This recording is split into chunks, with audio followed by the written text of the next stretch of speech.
I'm about to go to the gym, but first I want to throw my rice and tomato and this recipe into the rice cooker so that it's ready when I get home from the gym. And first I want to do a size comparison. This is our old rice cooker, which is a little bit smaller. If you compare the pots, you can see the difference. This one holds 12 cups of cooked rice, and this one is probably half of that. But what I like about this one is that it still doesn't take up too much space, and also it completely closes. It still has the steam, but that other style of rice cooker, it steams over and can kind of like make a mess everywhere. So of course it does come with the pot to put your rice in, and you can remove this. It is dishwasher safe, but we just hand wash it, and we try to avoid any metal on this because you don't want to scrape it. It's a non-stick material.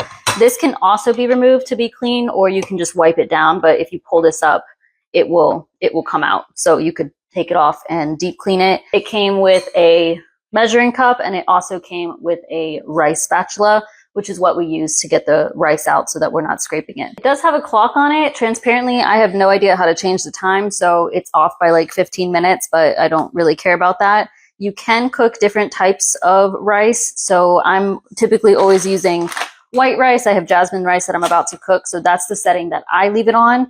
And then you can do GABA, you can do multigrain or brown rice, you can even cook porridge, multi-cook, or slow cook. So bunch of different features here, but when I throw in my rice, tomato, chickpeas, and like a bouillon cube, I just put it on the white rice cooker, and it's no problem. After the rice is cooking, it will stay warm until you unplug it, but then you could plug it back in and hit this keep warm button or reheat button. There is a timer. There is an hours button, so I think you can control how long something is in there cooking for if you wanted to. There's also a my mode, so you can put it in a specific setting. There's a menu button, which allows you to select the type of grain or what you're cooking. There's a cook button as well as a quick button, same thing, and then you can cancel. So if you forgot something to throw in there, you could cancel and throw it back in.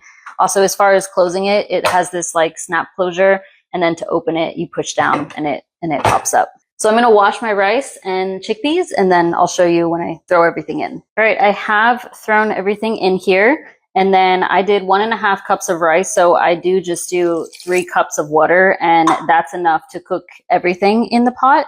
I do mix it together. I did add some salt, but that's it, just because I added in a bouillon cube. So ours is already set to cook white rice. So all I'm going to do is push the cook button, and it has begun. So it's actually going to do this spinning on the screen, and it won't start a timer until it starts steaming.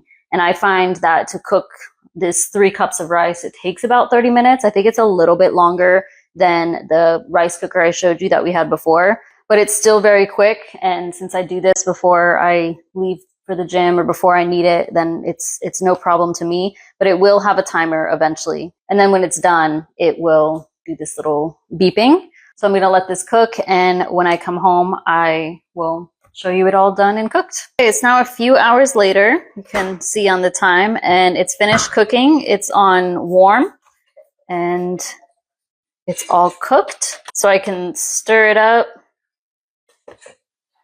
and it's ready to go. Super easy to just throw everything in, set it and forget it, and then you have a warm meal to come home to.